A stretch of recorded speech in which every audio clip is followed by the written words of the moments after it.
Une nouvelle appellation de coupé voit le jour chez Mercedes. Voici le CLE. Le nouveau venu se chargera de remplacer les coupés classe E et classe C au catalogue. Une rationalisation qui donne le coup d'envoi de la nouvelle stratégie de Mercedes. En effet, le constructeur a annoncé récemment son ambition de devenir la marque de luxe la plus prestigieuse au monde. Et pour tenir cet objectif, Mercedes va réduire de moitié le nombre de modèles de sa gamme en mettant le paquet évidemment sur les modèles les plus huppés. Le nouveau CLE pose en quelque sorte les bases de cette nouvelle stratégie. Ce grand coupé de 4,85 m réunit le meilleur des deux mondes. Le sex-appeal de la classe C, avec son long capot, un porte-à-faux avant court et un épaulement assez marqué à l'arrière, et le sens de l'hospitalité de la classe E, via un empattement plutôt long. Le nouveau CLE toise ainsi d'une dizaine de centimètres ses concurrents habituels comme l'Audi A5 ou la BMW Série 4 au point de lorgner sur la catégorie du dessus. Le nouveau CLE fera donc la jonction entre les CLA et CLS au catalogue. Les deux immenses portières s'ouvrent sur un intérieur tiré à 4 épingles et surtout bien connu puisqu'il s'agit à quelques détails près de celui de la dernière classe C. Le contenant a beau être le même, à savoir un univers tout numérique composé d'une instrumentation de 12 pouces et d'une tablette verticale du même format, le contenu diffère puisque le CLE abrite la dernière version du système d'infodivertissement MBUX apparu sur la dernière classe E. Sincèrement, cette dernière est à l'heure actuelle l'une des plus performantes du marché. Elle est ultra rapide, fluide, propose de nombreuses fonctionnalités et de nombreuses connectivités. Et surtout, elle reçoit une innovation, une application appelée Routine générée par une intelligence artificielle qui va apprendre tout simplement vos habitudes, comme par exemple votre température préférée, votre radio ou encore votre destination favorite. Reposant sur la grande plateforme de la classe E, le coupé de luxe soigne ses passagers. Coupé oblige, l'accès aux deux places arrière oblige à courber l'échine, mais une fois installé, un adulte de grande taille voyagera confortablement. Petite déception toutefois, l'espace entre les deux sièges arrière est utilisé comme accoudoir et espace de rangement. Pour un véhicule dont on estime le ticket d'entrée aux alentours des 70 000 €, on aurait aimé davantage d'exclusivité, comme un accès et des réglages spécialisés, voire une tablette nomade.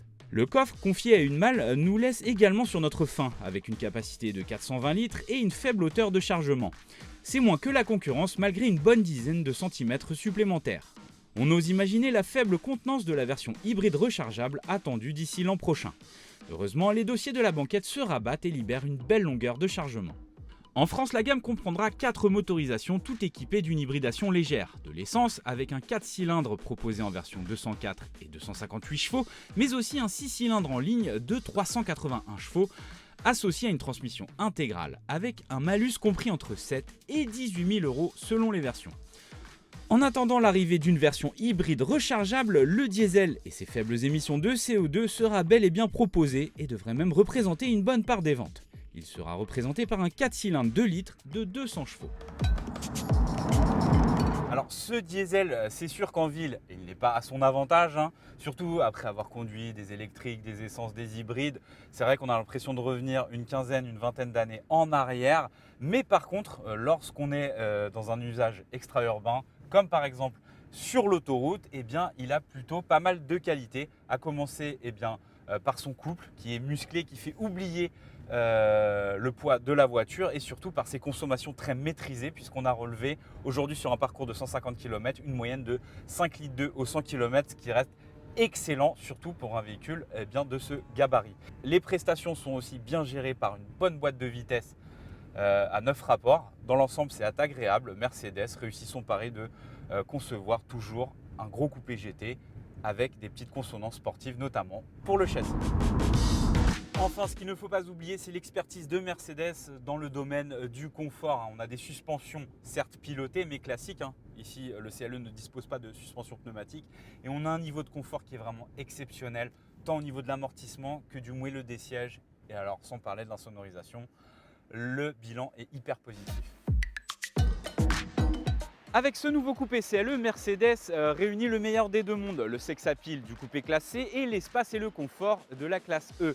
Cette montée en gamme et ces prestations qui vont avec de ce gros coupé GT feront mécaniquement grimper les tarifs avec un ticket d'entrée qu'on estime aux alentours des 65 000 €.